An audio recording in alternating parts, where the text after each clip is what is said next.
सबसे पहले आपको एक खबर दें, कराची हैदराबाद मोटरवे पर नूरियाबाद के करीब मुसाफिर वैन में आग लग गई। अब तक की इतला के मुताबिक हादसे में 9 अफराद जाँ बहक हुए हैं। बात करेंगे जियो न्यूज़ के नुमाइंदे काशिफ मुश्ताक से। काशिफ, ताज़ा तरीन अपडेट क्या है? वैन में कितने मुसाफिर थे टोटल? जी जुनैद, देखें ये वैन नूरियाबाद से कराची की जानिब आ रही थी और नूरियाबाद के मेन स्पॉट के करीब ही जो है वो इससे हादसा पेश आया है। बताया जा रहा है एक्सल व्हील टूटने की वजह से वैन जो है वो सड़क से नीचे गिरी है और उसके बाद इसमें आग लग गई है। अब तक रेस्क्यू हुकाम की जानिब से बताया जा रहा है कि 9 अफराद जाँ बहक हो चुके हैं, जबकि 6 जख्मियों को नूरियाबाद के निजी अस्पताल मुंतकिल कर दिया गया है, जिनकी हालत तशवीशनाक बताई जाती है। कराची से रेस्क्यू टीमें रवाना कर दी गई थी। इस पूरे स्पॉट को रेंजर्स पुलिस और मोटरवे पुलिस की जानिब से कॉर्डन ऑफ कर लिया गया है। मजीद जख्मियों की तलाश भी की जा रही है, जबकि आग पर मुकम्मल तौर पर अब काबू पा लिया गया है। जो जख्मी नूरियाबाद अस्पताल मुंतकिल किए गए थे उन्हें कराची के सिविल बंस वार्ड में भी मुंतकिल किया जाना है। इस हवाले से स्ट्रेटजी बनाई जा रही है, जबकि जो कराची से एम्बुलेंसेज रवाना की गई हैं वो अब तक वहां नहीं पहुंची हैं। जैसे ही पहुंचती है उसके बाद मजीद तादाद भी सामने आएगी। अब तक की इतलात के मुताबिक हमारी तर्जुमान मोटरवे पुलिस से भी बात हुई है तो उनकी जानिब से हमें ये बताया गया है कि 9 अफराद अब तक जो है वो जाँ बहक हो चुके हैं, जबकि एक बच्चे समेत 6 अफराद जो है वो जख्मी हैं, जिन्हें नूरियाबाद के अस्पताल मुंतकिल कर दिया गया है। ठीक है काशिफ, आपसे मजीद भी अपडेट्स लेते रहेंगे। बहुत शुक्रिया फिल वक्त के लिए। दीगर खबरें अभी शामिल करेंगे। आपको ये खबर दें, अपोजिशन लीडर शहबाज शरीफ ने कहा है कि मुस्लिम लीग नून और पीपल्स पार्टी दोनों तैयार हैं, वक्त आया तो इस्तीफे देने में देर नहीं लगाएंगे। लाहौर में सीनियर अखबार नवीसों से मुलाकात में गुफ्तगू करते हुए उन्होंने कहा कि तमाम सियासी जमातों का इत्तेफाक है आइंदा इलेक्शन शफाफ होने चाहिए। उन्होंने कहा कि वो 100% यकीन से कह सकते हैं कि इमरान खान उन्हें गिरफ्तार करवाना चाहते हैं। शहबाज शरीफ ने कहा कि नवाज शरीफ की तकरीर में महाज आराई की कोई बात नहीं थी। नवाज शरीफ ने आइंदा के पाकिस्तान के लिए अपनी तजावीज़ दी, इन तजावीज़ पर गौर करना चाहिए। शहबाज शरीफ ने कहा कि वो 25 साल से फ़ौज से बतौर इदारे राब्ते में हैं, यकीन रखते हैं कि मुशावरत और मुफाहमत से ही मुल्क आगे चल सकता है। मुफाहमत उनका नजरिया है, मगर मुफाहमत से कभी कोई फ़ायदा नहीं लिया।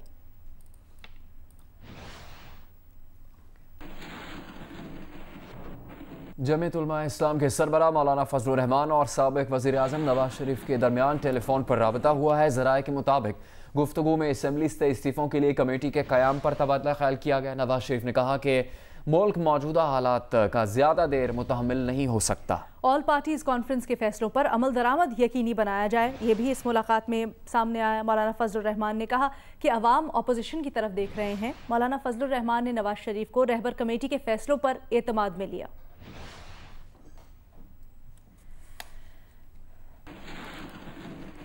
और अभी बात फैसलाबाद में मुस्लिम लीग नून के रहनुमा तलाल चौधरी के मुबैना झगड़े में जख्मी होने की। झगड़े के फौरी बाद की तलाल चौधरी की वीडियो भी सामने आ गई है, जिसमें तलाल कह रहे हैं कि उन्हें तंजीम साजी के लिए बुलवाया गया था, उन पर तशद्दुद किया गया जिससे उनका हाथ टूट गया।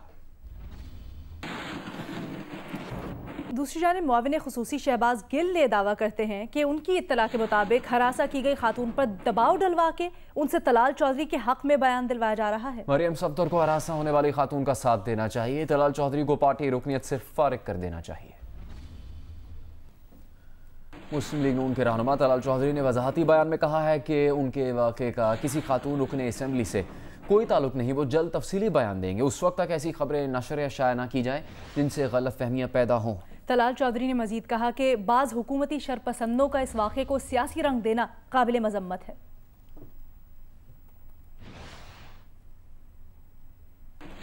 एक बार फिर आपको आगाह करेंगे नूरियाबाद में पेश आने वाले हादसे की। नूरियाबाद के करीब वैन हादसे में जाँ बहक अफराद की तादाद 13 हो गई है। कराची हैदराबाद मोटरवे पर नूरियाबाद के करीब मुसाफिर वैन में आग लग गई। अब तक की इतला के मुताबिक हादसे में 13 अफराद जाँ बहक हो चुके हैं। कुछ जख्मियों को गाड़ी से निकालकर अस्पताल भी मुंतकिल किया बताया जा रहा है कि इस वैन में कुल 18 अफराद सवार थे और कुछ मुसाफिरों को निकाल के रेस्क्यू भी किया गया है। अभी तक जो इत्तलात हम तक पहुंची हैं उनके मुताबिक 13 मुसाफिर जाँ बहक है और 6 जख्मी बताए जा रहे हैं।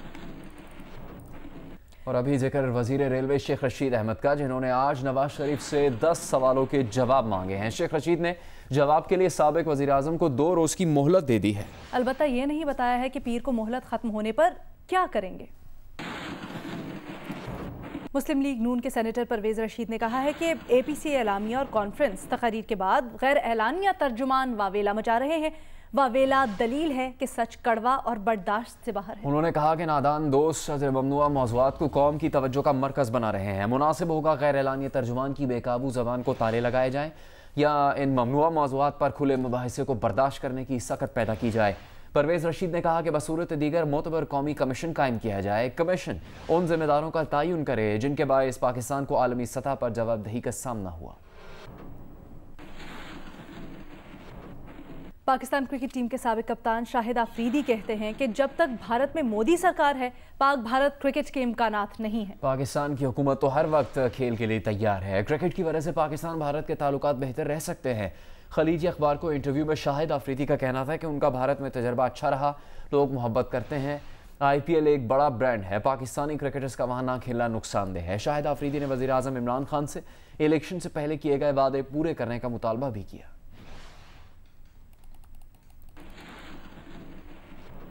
भारत के 44 बैंक मनी लॉन्ड्रिंग में मुलविस निकले हैं। मनी लॉन्ड्रिंग का पैसा दहशतगर्दी, मुनशियात और माली फ्रॉड में इस्तेमाल किया गया है। फाइनेंशियल क्राइम्स इन्फोर्समेंट की रिपोर्ट में इंकशाफ किया गया है कि मनी लॉन्ड्रिंग में भारतीय नवादरात के स्मगलर्स भी मुलविस हैं। सोने और हीरे के जरिए भी मनी लॉन्ड्रिंग की गई। इंडियन प्रीमियर लीग में भी मनी लॉन्ड्रिंग का पैसा इस्तेमाल हुआ। रिपोर्ट के मुताबिक भारतीय बैंक्स की जानिब से ये मनी लॉन्ड्रिंग 2011 से 2017 के दौरान की गई। भारतीय बैंक्स ने 3,201 गैर कानूनी ट्रांजैक्शंस के जरिए 1.53 अरब डॉलर्स की मनी लॉन्ड्रिंग की। रिपोर्ट में बताया गया है कि भारतीय बैंक्स की डोमेस्टिक ब्रांचेस ने फंड्स वसूल किए या आगे भिजवाए। भारतीय बैंक्स की बैरून मुल्क ब्रांचेस को मनी लॉन्ड्रिंग के लिए इस्तेमाल किया गया। मनी लॉन्ड्रिंग का यह पैसा दहशतगर्दी, मुनशियात और माली फ्रॉड में इस्तेमाल किया गया। मुश्तबा सरगर्मियों की रिपोर्ट अमरीकी बैंक्स ने फाइनेंशियल क्राइम्स इन्फोर्समेंट में जमा करवाई है।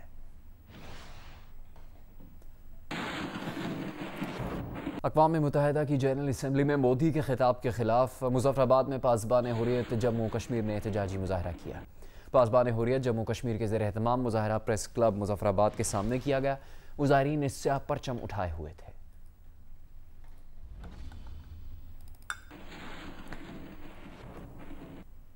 बरतानवी दारुल हुकूमत लंदन में कोरोना लॉकडाउन के खिलाफ हज़ारों अफराद ने मार्च किया। लंदन के ट्रफालगर स्क्वायर मुजाहिरीन की पुलिस से झड़पें वहां पर हुईं और मुजाहिरीन से लेबर पार्टी के रहनुमा जेरेमी कोर्बिन के भाई ने खिताब भी किया। मुजाहिरीन का कहना था कि लॉकडाउन और कोरोना से बचाव की पाबंदियां कबूल नहीं। स्कॉटलैंड यार्ड ने खबरदार किया कि एंटी लॉकडाउन मार्च कोरोना वायरस की मुंतकिली का जरिया बन सकता है।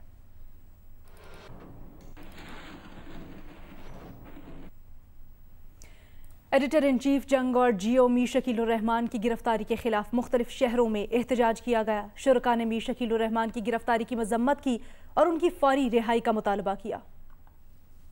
लाहौर में डेविस रोड पर जारी एहतजाजी कैंप में सीनियर सहाफियों जहीर अंजुम, शहाब अंसारी, आमिर मलिक, फारूक अवान, अजीज शेख, मुनव्वर हुसैन, मोहम्मद शफीक, जमान ताहिर मिर्जा और दीगर ने शिरकत की।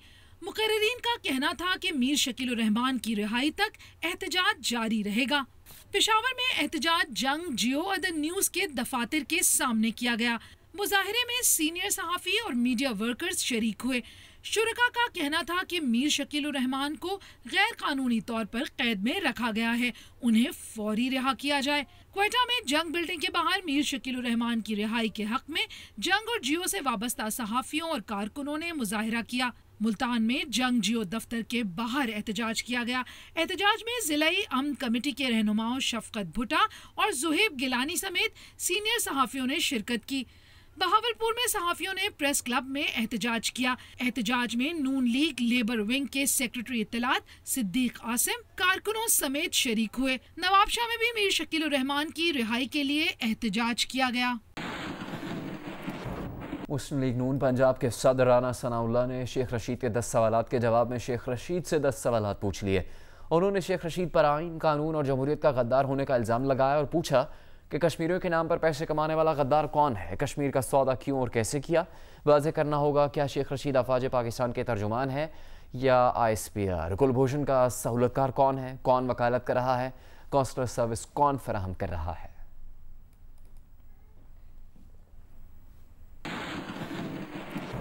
विफाकी वजीर फवाद चौधरी कहते हैं कि डील नहीं थी, डील की चाहत थी, जब डील नहीं हुई तो सारे फट पड़े। प्रेस कॉन्फ्रेंस में उन्होंने कहा कि नवाज शरीफ की तकरीर के बाद अब नून लीग में संजीदा बहस चल पड़ी है कि उन्हें लीडरशिप की तब्दीली की ज़रूरत है। नवाज शरीफ साहब की तकरीर पे मुकदमा नून लीग के कारकुनों को करना चाहिए अपने लीडर के ख़िलाफ़, क्योंकि नवाज शरीफ साहब अब वैसे ही बिहेव कर रहे हैं जैसे MQM के एक साबिक लीडर किया करते थे। नवाज शरीफ साहब की तकरीर के बाद एक सीरियस डिबेट अब PMLN के अंदर हो रही है और वो सोचते हैं कि उन्हें लीडरशिप की तब्दीली की ज़रूरत है, और ये एक मुस्बत डिबेट है। डील नहीं थी, डील की चाहत थी, और ये ख्याल था कि हमारी डील हो जाएगी। जब डील नहीं हुई है तो फिर सारे जो हैं वो फट पड़े हैं। वज़ीर आला पंजाब उस्मान बुज़दार ने गन्ने के काश्तकारों के हुकूक का तहफ़्फ़ुज़ यकीनी बनाने के आज़म का इजहार किया। लाहौर में पंजाब ओवरसीज़ पाकिस्तानीज़ कमीशन के इजलास से खिताब में उन्होंने कहा कि एक हफ्ते में काश्तकारों को 24 करोड़ रुपए की अदायगियाँ करवाई हैं। वज़ीर आला ने इस मौके पर south Punjab overseas Pakistanis commission के क़याम की उसूली मंजूरी भी दी।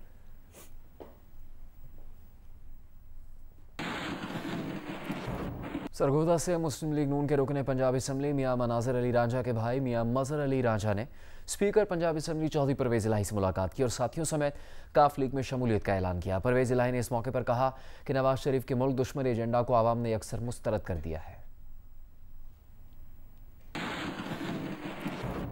लाहौर में वजारत खारजा कैंप ऑफिस में डॉक्टर से बदसलूकी के वाक़े में मुलव्विस दूसरे कांस्टेबल को भी गिरफ्तार कर लिया गया।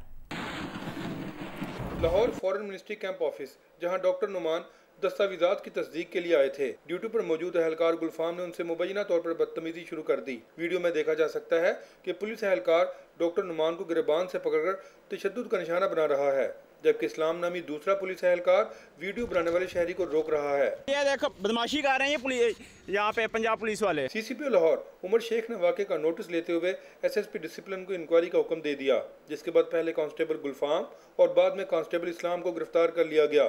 दोनों के खिलाफ मुकदमा भी दर्ज कर लिया गया। भारत में 11 पाकिस्तानी हिंदुओं के कत्ल के खिलाफ इस्लामाबाद में एहतजाज करने वाले तमाम अफराद अपने अपने इलाकों को रवाना हो गए। हिंदू कम्युनिटी के हज़ारों अफराद चकवाल भी गए, जहां उन्होंने कटासराज मंदिर में मजहबी रसूमात अदा की। हिंदू कम्युनिटी के अफराद ने भारतीय हाई कमीशन के सामने एहतजाज किया था और मजम्मती करारदाद भी हाई कमीशन के गेट पर चस्पा की थी। रोजनामा जंग और जियो न्यूज़ के कोर्ट रिपोर्टर रियाज शाकिर को लाहौर के मियानी साहब कब्रिस्तान में सपुर्द खाक कर दिया गया। मरहूम की नमाज जनाजा में अजीज़ व अक़ारब, सहाफ़ियों, वकुला और मुख्तलिफ शोबों के अफराद ने बड़ी तादाद में शिरकत की। वज़ीर आला पंजाब ने रियाज शाकिर की वफ़ात पर गहरे दुख और अफसोस का इजहार किया। अमीर जमात इस्लामी कराची हाफिज़ नईमुर रहमान ने कहा है कि के इलेक्ट्रिक ने कराची के अवाम को अंधेरों में धकेल रखा है, लेकिन वफाकी हुकूमत नाकिस कारकर्दगी के बावजूद के इलेक्ट्रिक को मुसलसल सब्सिडी दे रही है। उन्होंने बात 27 सितंबर को शाहरा कायदीन पर हुकूक कराची मार्च की तैयारियों और लोड शेडिंग के खिलाफ के इलेक्ट्रिक के हेड ऑफिस DHA पर एहतजाजी कैंप से खिताब करते हुए कही। जुल्म के खिलाफ, इस करप्शन के खिलाफ, इस लूट मार के खिलाफ ये जिद्दोजहद आगे बढ़ेगी और इसका लाइसेंस भी कैंसिल करवाएंगे इंशाअल्लाह ताला। और हमारा वाज़ेह मुतालबा है कि इसके 50% से ज़ायद शेयर सरकारी शेयर्स होने चाहिए, ताकि कोई प्राइवेट कंपनी भी यहाँ लूट मार ना कर सके। और फिर फिलहाल इसका लाइसेंस कैंसिल कर नेपरा टेक्नोक्रेट्स पर मुश्तमिल एक कमेटी बनाए। हालिया हफ्ते के दौरान भी आवाम को महंगाई में रिलीफ न मिल सका। चीनी में इजाफा हुआ तो टमाटर, प्याज और दालों समेत 22 अशिया की कीमतें बढ़ गईं।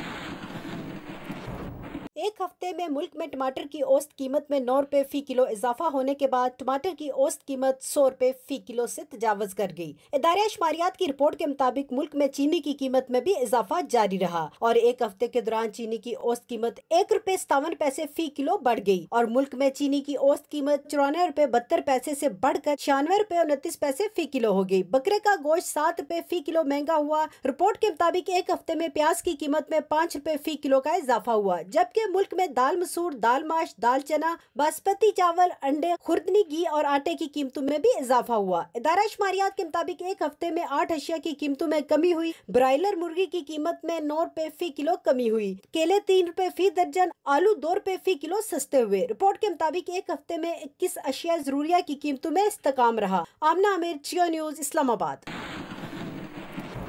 एक बार फिर आपको बताएं, कराची हैदराबाद मोटरवे पर नूरियाबाद के करीब मुसाफिर वैन हादसे में जाम बहक अफराद की तादाद 13 हो गई है। वैन में 18 अफराद सवार थे।